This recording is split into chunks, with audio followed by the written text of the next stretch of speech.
ಶಾಸಕ ಜನಾರ್ದನ ರೆಡ್ಡಿ ಆಪ್ತ ನಿರ್ಮಾಪಕನಿಗೆ ಡಿಸ್ಕೌಂಟ್ ಆಸೆ ತೋರಿಸಿ ವಂಚಿಸಿರುವಂತಹ ಆರೋಪ ಕೇಳಿಬಂದಿದೆ. ನಿರ್ಮಾಪಕ ಬಿಲ್ಡರ್ ಆಗಿರುವಂತಹ ಪ್ರಶಾಂತ್ ಅಭಿಸಾರಿಕೆ ಅನ್ನುವಂಥ ಚಿತ್ರ ನಿರ್ಮಿಸಿದಂಥ ಓಕೆ ಫಿಲ್ಮ್ಸ್ ಮಾಲೀಕ ಪೂಜಾ ಅಲಿಯಾಸ್ ಭಗವತಿ ಹಣವನ್ನ ಪಡೆದು ವಂಚಿಸಿರುವಂತಹ ಆರೋಪಿ.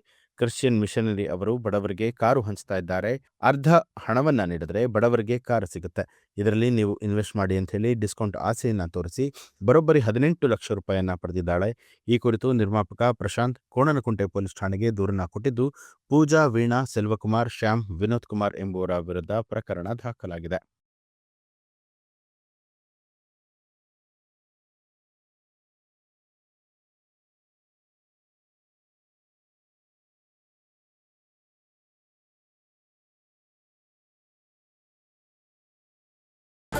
ನ್ಯೂಸ್ ಅಲರ್ಟ್ ನಿಮ್ಮಿಂದ ನಿಮಗಾಗಿ.